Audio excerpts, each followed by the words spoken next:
આ પ્રકારના પંખા રાખવામાં આવે છે, ફેન રાખવામાં આવ્યા છે, કુલર રાખવામાં આવ્યા છે, કારણ કે ભક્તો છે અત્યારે આકરા તાપમાંથી આવતા હોય છે, તેમને ઠંડક મળે. અહીં બધા એને ઇન્સાન જ બનાવ્યા નથી. રફીનું ગીત કે તો ઇન્સાન કી ઓલાદે ઇન્સાન બનેગા, ના હિન્દુ બનેગા ના મુસલમાન બનેગા. મારું નામ છે નૂર મોહમ્મદભાઈ. મુસ્લિમ છો? હા, ગામેથી ગામેથી અને શહેરમાં આવ્યા પછી સંધિ. અને છતાં પણ અત્યારે સેવા કરો છો ભક્તોની, દ્વારકા જતા લોકો. પ્રકારના ચાર્જિંગ બોર્ડ છે તે દરેક જગ્યાએ મૂકવામાં આવ્યા છે. એમાં જરૂરી છે નોકરી ધંધો આ તે, પણ એમાંથી પણ ટાઈમ કાઢી અને તમારી જિંદગીમાં તમારે આવી સેવાનું અવશ્ય કરવું જોઈએ. અને બધું એક જ છે, કહું છું માલિક એક જ છે. આ તો પછી આપણે અહીંયા બધું કરવું તો પડે જ ને. હું સમજી ગયા, આ બધું એવું. ખર્ચતા ખૂટી જશે એ તો મૂર્ખ મનનો વેમ, દાતા કહે મારે દેવું ઘટે આ કાલ હશે કે કેમ. તમે અત્યારે દ્વારકાધીશના જે કહેવાય કે રસ્તા પર ચાલો, દ્વારકા જતા પ્રત્યેક રસ્તા પર ચાલો અને તમને જોવા મળી જશે દ્વારકાધીશ પગપાળા જતા લોકો, અને સાથે જ તમને જોવા મળશે સેવા કેમ્પ, સેવા કરતા લોકો જોવા મળી જશે. અને આ ભૂમિ છે તે એટલા માટે જ આજે ઉચેરી છે, ઉજળી છે, કારણ કે અહીંના ધબકારમાં છે આજે પણ સેવાનો દીપક છે તે અવિરત ધબકી રહ્યો છે. ત્યારે આપણી સાથે બાલકૃષ્ણ સેવા કેમ્પ છે તે અત્યારે ચાલી રહ્યો છે, એટલે તેની સાથે જોડાયેલા લોકો આપણી સાથે જોડાઈ ચૂક્યા છે. તો આવો તેમની સાથે જ સીધી વાત કરીએ, વાત ગુજરાતી પર. શું નામ છે તમારું? મહેશ. શું કહેશો કે અત્યારે તમે સેવા કરી રહ્યા છો, આ કેમ્પ છે કેટલા વર્ષોથી લાગે છે? આ કેમ્પનું અમારે બધા યુવા ગ્રુપનું આ ફર્સ્ટ ટાઈમ આયોજન છે. ઓકે, પહેલી વાત. હા, અમારું પહેલું જ વર્ષ છે જે આયોજનને. બાકી તો અમે નાની નાની સેવા માટે જતા ગાડી લઈને દર વર્ષે, પણ આ વખતે અમારા બધા યુવા ગ્રુપનું બહુ એક મોટો પ્લાન હતો. હજારો યાત્રાળુઓ જે ખુશીથી દ્વારકા જતા હોય એની સેવા આપણે કરીએ, અને એને અહીંયા આપણે બાલકૃષ્ણ સેવા સમિતિ નામ આપીને અમે અહીંયા ખૂબ સુંદર આયોજન કર્યું છે. સેવાની સાથે સાથે અમે સ્વચ્છતાને પણ પૂરેપૂરું પ્રાધાન્ય આપ્યું છે. જાણે કે કોઈ યાત્રાળુ કે કોઈ કચરો ફેંકે અથવા પાણીની બોટલ ફેંકે તો અમારો સ્વયંસેવક તરત જ એને ઉઠાવીને કચરા પેટીમાં અથવા તો એક જગ્યાએ એકઠું કરી દે. એટલે સ્વયંસેવક જ છે તે આપોઆપ લઈ લેશે, કોઈ ટોકશે નહીં? નહીં, કોઈ યાત્રાળુને કંઈ પણ કહેવાનું નહીં, કોઈ પણ જાતની તકલીફ નહીં પડવા દેવાની. યાત્રાળુ અહીંયાથી ફેંકીને આગળ જતો રહીએ એટલે આપણે અહીંયાથી લઈ લેવાનો કોઈ પણ કચરો. અને સાથે સાથે અમે સુંદર આરામની વ્યવસ્થા પણ છે, અને એની સાથે સાથે મોબાઈલ ચાર્જિંગની પણ સુવિધા છે. માણસ આરામ કરે એટલી વારનો મોબાઈલ પણ ચાર્જિંગ થઈ જાય એવી બધી સુવિધા રાખેલી છે. અને અમારી રાવટી 24 કલાક ચાલુ. જ્યારે જમવાનો ટાઈમ હોય ત્યારે જમણવાર ચાલુ, અને જમવાનો ટાઈમ ના હોય ત્યારે ચા પાણી અને નાસ્તો અથવા તો ઠંડુ, આ બધી વ્યવસ્થા અહીંયા રાવટીમાં. અને ઘણા બધા કોઈ અહીંયા મેન નથી અને કોઈ નાનો માણસ નથી, એ એક અમને ખૂબ ખુશીની વાત છે. કોઈ માણસ આગેવાન નથી અને કોઈ નાનો પણ નથી, બધા માણસો બધું કામ કરે, બધા જ માણસો. દિવસ દરમિયાન કેટલા લોકો પગપાળા નીકળતા હોય છે? દિવસ દરમિયાન તો ઘણા બધા માણસો નીકળતા હોય છે, જેની કોઈ ગણતરી નથી હોતી. પહેલા 2 દિવસ માણસો ઓછું હતું, અને ત્રીજો અને ચોથો ને પાંચમો દિવસ ઘણું બધું માણસ હતું. અમે રાવટી કરી એનો ત્રીજો, ચોથો ને પાંચમો દિવસ ઘણું બધું માણસો હતું. આજે પણ ઘણું બધું માણસો જે તમે જોયું. અને સાથે સાથે રાસ ગરબાની પણ રમઝટ અમારે ચાલુ જ હોય. યાત્રાળુઓ ચાલીને આવતા હોય પણ આપણે એવું લાગે નહીં કે આટલા બધા થાક્યા હશે, એનો થાક પણ કદાચ ઉતરી જતો હશે રમીને, એવું અમને ઘણી બધી ખુશી થાય છે. તમે એના મોઢા ઉપર જે ખુશી જોવો ત્યારે તમને કેટલો આનંદ થાય? અમને ખૂબ જ આનંદ થાય છે. બસ યાત્રાળુ અહીંયા અમારી પાસેથી અમારી સેવા લે એ જ અમને ખુશી છે. કઈ વસ્તુ સેવા કરવા માટે પ્રેરે છે? ભગવાન દ્વારકાધીશ આપણે બધી આટલું બધું આપણને આપ્યું છે, બસ એમાંથી થોડુંક આપણે એને આપીએ. જે યાત્રાળુઓ ચાલીને જાય છે, ભગવાન તો આપણને આપે જ છે, પણ ભગવાન કરતાં આપણે ભગવાનના ભક્તોનું જો ધ્યાન રાખશું તો ભગવાન ઘણું બધું આપણને 10 ગણું આપશે. બસ આ જ વસ્તુ આપણે સેવા કરવા માટે પ્રેરિત થાય છે. આ કેમ્પ 24 કલાક ચાલુ હોય છે, થાક નથી લાગતો? કેમ્પ 24 કલાક ચાલુ હોય છે, થાકવાની તો કોઈને કંઈ ખબર જ નથી કે થાક શું હોય. છેલ્લા 8 દિવસથી બસ ખબર નહીં, ભગવાન દ્વારકાધીશની દયા. કેવા લોકો કેવી માનતાઓ લઈને જતા હોય છે અહીંથી? કેવા લોકો નીકળતા હોય છે? અહીંયા ઘણા બધા લોકો નીકળતા હોય છે. અત્યારે અમદાવાદ, વડોદરા, અહીંયાથી ઘણા ગામથી આપણે નોર્મલ રીતે પૂછતા હોય કે દાદા કયું ગામ, કે એવી રીતના. રાજકોટના ઘણા બધા માણસો જતા હોય, દ્વારકા, અમદાવાદ, ઘણા બધા દૂરથી લોકો ચાલીને જતા હોય. તમારું નામ શું છે? સચિન. શું કહેશો કે અત્યારે આટલા બધા લોકો જઈ રહ્યા છે, તમે સેવા કરી રહ્યા છો, કેવું લાગે છે? સૌપ્રથમ સેવા કરી દ્વારકાધીશની દયા. પહેલા અમે જાતા હમ ગાડી લઈને જાતા, નાની પાણીની બોટલ ને એવું, પણ આજકાલે ગ્રુપ સર્કલે નક્કી કર્યું કે આપણે કરીએ એમ મોટું કરીએ, પણ બધું એને પૂરું પાડ્યું. આપણી કોઈની માણસની તાકાત નથી કે જે આપણે આ કરી શકીએ, એ બધું એને પૂરું પાડવાનું છે. આપણે તો ખાલી નિમિત્ત છે.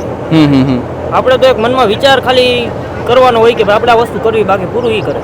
કેવા કેવા પ્રકારની સેવા ચાલે છે અત્યારે આ કેમ્પમાં? આપણે બધી જગ્યાએ ચાર્જિંગ પોઈન્ટ આપ્યા છે. આપણે મેઇન પ્રોબ્લેમ શું હોય યાત્રાળુને કે એક જગ્યાએ બોર્ડ આપી દઈએ, પણ એમાં શું થાય કે એને ત્યાં લગીને બેસવું પડે. મોબાઈલ જ્યાં લગીને એનો ચાર્જિંગ થતું હોય, અહીંના બેડ પાસે આપણી બધી જગ્યાએ ચાર્જિંગ પોઈન્ટ આપેલા છે કે એ સુઈને પણ ચાર્જિંગ કરી શકે. બાકી આપણે જ બપોરે તો બહુ તાપ વધી ગયો એટલે કુલર ને બધું મૂકેલું છે. શું કહેશો, સેવા કરવી કેટલી જરૂરી છે? કારણ કે અત્યારે બહુ ઓછા લોકો જોવા મળે છે સેવા કરતા, પરંતુ આ રસ્તા પર તમને ખૂબ જાજા જોવા મળશે લોકો. કેટલી જરૂરી છે? બહુ જરૂરી છે. બાકી તો ઈ કરાવે છે સેવા, તો ઈ કરાવે, બાકી કોઈનું ઓલું નથી. તમારું નામ શું છે? રવિભાઈ ડાંગર મારું નામ. શું કહેશો કે અત્યારે તમે પણ આ જે રીતે સેવાની જ્યોત જગાવીને અહીંયા રાત દિવસ સતત છે કેમ તમારો લાગેલો હોય છે, તો થાક નથી લાગતો? થાકમાં તો આમાં સાહેબ એવું છે કે કોઈને અસર જ નથી કે અમે કાંઈ અહીંયા કામ કરી છે એવું. આ યાત્રાળુઓ આટલા હાલીને આવતા હોય છે, એ મોજથી રમતા હોય છે, જે એને જોઈને અમને આમ હરખ અંદરથી આવે છે કે દ્વારકાધીશ અમારા ખુદ અમને દર્શન દેવા સામેથી આવતો હોય ને એવી અમને ફીલ થાય છે. અને એની ખુશીમાં તો અમે થાક ભૂલી જ ગયા છે. 24 આજ 6 દિવસ છે, પણ 6 દિવસમાં કોઈના મોઢા ઉપર એવું લાગતું નથી કે કોઈને થાક લાગ્યો, અથવા કોઈ સ્વયંસેવકોની પણ એટલી બધી ઓલી છે આમાં સેવામાં હડપ કે કોઈએ કોઈથી મોઢું નથી બગાડ્યું. ગમે એ કામ તમે ચીંધો એની મેળાએ જ બધું જાણે ઘરનો પ્રસંગ હોય એ જ રીતના દ્વારકાધીશનો પ્રસંગ આખો ઉકેલવામાં આમ તત્પર રહે છે. ખાસ કરીને યુવાનો આ વખતે દેખાય છે, વધુ દેખાય છે, સેવા કરે છે યુવાનો. કેટલું જરૂરી છે? કારણ કે અમે વાતો કરતા હતા વડીલો સાથે, એમનું કેવું છે કે આ સંસ્કૃતિ છે અને સંસ્કૃતિ સાચવવાની તમામ યુવાનોની જવાબદારી છે. તમે અત્યારે ઘણા યુવાનો છે, તમે બધા યુવાનો છો, આ સંભાળો છો, તો કેટલું જરૂરી છે આ? જિંદગીમાં સાહેબ આવ્યા છે તો આપણી જે સંસ્કૃતિ છે, આપણી પરંપરા છે, એ જાળવવી ખૂબ જ જરૂરી છે. અને આ વસ્તુ એવી છે કે આ એક તમારા કર્મનું ફળ તમે લઈને જાવ છો.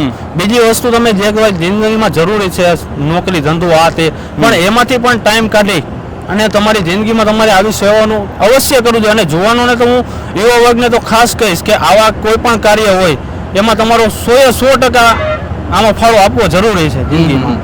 અને તમે રાત દિવસ હો છો તો આમ કેવું લાગે? કારણ કે અત્યારે તો આપણે જોઈએ કોઈ પાસે ટાઈમ નથી. લાગવામાં તો એવું છે કે અમે અહીંયા અમને એમ થાય છે કે સાક્ષાત દ્વારકાધીશના મંદિરમાં અમે હોય અને ખુદ દ્વારકાધીશની સેવા કરતા હોય ને એવું અમને આમ અનુભૂતિ થાય છે. અને ભગવાનના દર્શન કરીએ છીએ ત્યારે તો આમ અંદરથી હરખ કંઈક અલગ જ પ્રકારનો આવે છે કે જાણે દ્વારકાધીશ 24 કલાક અમારી હારે હોય છે. અને અત્યાર સુધીમાં કાંઈ પ્રોબ્લેમ પણ અમારે નથી થયો કે નથી કોઈને તકલીફ પડી, નથી સ્વયંસેવકોને કોઈને તકલીફ પડી કે નથી યાત્રાળુઓને. યાત્રાળુઓ ગમે ત્યારે આવે, રાતે 12 વાગે, 1 વાગે, 2 વાગે, અમારા સ્વયંસેવકો 24 કલાક અહીંયા રહે છે. સવારના 6 વાગ્યાથી તે રાતના 24 કલાક આપણે ટોટલી સુવિધા, સવારમાં ચા પાણી નાસ્તો, રાતે બપોરે બધું જમણવાર આપણે 24 કલાક ચાલુ રાખ્યો. કોઈ પણ એક પણ યાત્રાળુ અહીંથી આપણે ભૂખ્યો ન જવો જોઈએ, એ અમારું. અને સ્વયંસેવક અમારા 4 કન્ટિન્યુ રોડ ઉપર જ ઉભા રહીએ છે. ચા પાણી નાસ્તો જમણવા સિવાય જવાનું જ નહીં અહીંથી. તો જે રીતે આ કહેવાય કે ભગવાનની સેવા કરતા લોકો અનેક લોકો જોવા મળશે, પરંતુ ભક્તોની સેવા કરતા અને ખાસ કરીને યુવાનો છે તે જે રીતે સેવા કરી રહ્યા છે, આપણા માટે કહેવા માટે કોઈ શબ્દો નથી. કારણ કે ભાવ છે તેને શબ્દોમાં વર્ણવી શકાય નહીં. હું તમને થોડી સુવિધા દેખાડીશ. તમે જોઈ શકો છો કે આ પ્રકારના પંખા રાખવામાં આવે છે, ફેન રાખવામાં આવ્યા છે, કુલર રાખવામાં આવ્યા છે. કારણ કે ભક્તો છે અત્યારે આકરા તાપમાંથી આવતા હોય છે, તેમને ઠંડક મળે. પછી આ પ્રકારના ચાર્જિંગ બોર્ડ છે તે દરેક જગ્યાએ મૂકવામાં આવ્યા છે, પ્રત્યેક બેડ પાસે. તો આ તમામ પ્રકારની સુવિધા છે દ્વારકાધીશના જે દર્શનાર્થે પગપાળા જતા લોકો છે તેમના માટે કરવામાં આવી છે. તમારું નામ શું છે દાદા? મારું નામ તો નૂર મોહમ્મદભાઈ છે. અમે આ રસોડામાં આવ્યા છીએ. અમને એમ થાય કે અમારા ઘરના સભ્યને જ અમે જમાડી છીએ, સમજી ગયા. એ રીતે રહેવાનું, આ બધું માલિકનું બનાવેલી સૃષ્ટિ છે. અને આ ભાઈ આ તો સંસારની અંદર એવું બધું હાઈલે રાખે. દેવનો દેવ તો મહાદેવ છે, એના પછીનો બીજો દેવ છે આપણે ચા, સમજી ગયા. ને ત્રીજો છે માવો, સમજી ગયા. હવે 31 ભગવાનના નામ આવે ને પછી આ બધું આ થવાનું છે, સમજી ગયા. દાદા એવું શું વસ્તુ છે કે તમને આ સેવા કરવા અહીંયા તમને એટલું બધું આ પ્રેરે છે? બધી એની કાંઈક હિસ્સે થઈ અમે આવ્યા આવીશું ને નગર. અમે તો નગર મૂળ જુનાગઢના સમજ્યા. જુનાગઢના જંગલમાં બહુ રખડેલા. ઓહો, 5-7 વર્ષની ઉંમરથી તો 10-15 વર્ષ હતી. હા, સમજી ગયા. કેવું લાગે આ સેવા કરીને? કેવું લાગે છે? આમ એમ થાય કે નહીં ભાઈ આપણે આપણા મેમ્બરો હાઈર જ છીએ. સમજી ગયા. હા, તમારું નામ શું છે દાદા? મારું નામ છે નૂર મોહમ્મદભાઈ. મુસ્લિમ છો? હા, ગામના ગામેથી અને શહેરમાં આવ્યા પછી સંધી. ઓહો. સમજી અને ગયા. છતાં પણ અત્યારે સેવા કરો છો ભક્તોની, હા. આ દ્વારકા જતા લોકોની. એટલે દેવનો દેવ મહાદેવ ખરા, પણ બીજા નંબરનો દેવ કોણ ખબર છે? ચા. ચા રહ્યો ને, સવારે ઉઠી એટલે આપણે એમ કહી ભાઈ ચા લાવો, કઈ કે ન કહી. એટલે એ બે ભાઈઓ હોય અત્યારે સંસારની અંદર તો કાંઈક હાલતું જ હોય, એટલે હાલ બોલતાય ન હોય ઘણી. ભાઈ ફઈબાનો છોકરો આવે ને તે એમ કહે કે આમાં કોની ઘરે મારે જવું, ઓલી મોટાની ઘરે જાય. પછી એમ કહે હાલ ભાઈ આપણે સમાધાનની દાદા, તમે અહીંયા શું કામ કરો છો અત્યારે? અત્યારે આ બધી સેવા ને બધું જમાડવાનું જ બધાને દિલથી એમ.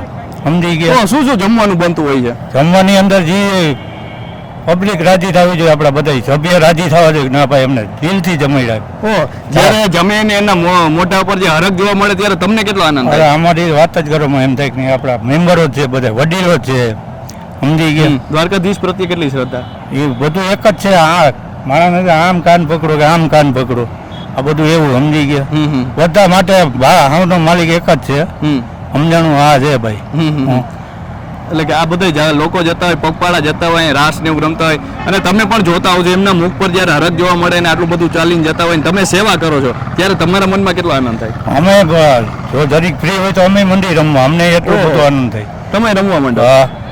આ બધી અંદરથી બધો એક ઉમંગ છે ને ભાઈ. અને દાદા આવું આપણે ત્યાં જોવા મળે છે કે આ ભૂમિ પર કોઈ જ્ઞાતિ જાતિનો ભેદભાવ નથી. કોઈ નહીં, બધા એને ઇન્સાન જ બનાવ્યા છે. નથી રફીનું ગીત કે તો ઇન્સાન કી ઓલાદે ઇન્સાન બનેગા, ના હિન્દુ બનેગા ના મુસલમાન બનેગા. વાહ વાહ વાહ વાહ. સમજી ગયા. એટલે તમામ લોકોની છે એકબીજા સાથે હળીમળીને રહેતા હોય છે, સેવા કરતા હોય છે, ભાવથી કરતા એકબીજાના ધર્મનું છે તે આદર રાખતા હોય છે. હા, એ બધું એક જ છે. કહું છું કે અંદર માલિક એક જ છે. આ તો બધી આપણે અહીંયા બધું કરવું તો પડે જ ને. હું સમજી ગયા. આ બધું એવું હોય. એટલે જ્યારે ભાઈબાનો છોકરો એ સમાધાન કરાવીને જાય, એની ચા એમને એનું નામ. અને ત્રીજું હવે આપણે ફાકીર, એનું નામ ફાકી હતી પણ હવે મેં માવો નામ પાડ્યું. એ બને ભગવાનનું નામ લઈ શકે માણસો. એવા 31 નામ લેવા પડશે બધાને. ત્યાં સુધી આ બધું હાલવાનું. સમજી ગયા. હાલ આપણે જે કેમ્પમાં છીએ તે જગ્યા છે તેના માલિક આપણી સાથે જોડાય છે. શું નામ છે તમારું? માધુભાઈ સાવલિયા. શું કહેશો કે અત્યારે તમે આ જમીન છે તે અત્યારે કહી શકાય કે સેવા માટે આપી દીધી છે આટલા દિવસ? આ તો સેવા જ કરવાની ને, બીજું તો શું કામ કરવાનું હોય. સેવા જ નહોતું છે ને વસ્તુ. મારે એક બીજું સુપરટેક્સ નિકાવા આગળ છે, મોટું કારખાનું છે, અને અહીંયા મોટો કેમ્પ છે. 1000-1500 માણસો દરરોજ જમે છે. એવડો મોટો કેમ્પ છે. આજે પૂરો થયો. 5 દિવસ થયા હતા. ધીરુભાઈ અહીંયા કાર્યક્રમ આપ્યો, ધીરુભાઈ સરવૈયા. કઈ વસ્તુ પ્રેરે છે સેવા કરવા માટે દાદા? એ તો ભગવાનની ઉપર હોય ને, આપણી ઉપર તો હોય ખાઈ.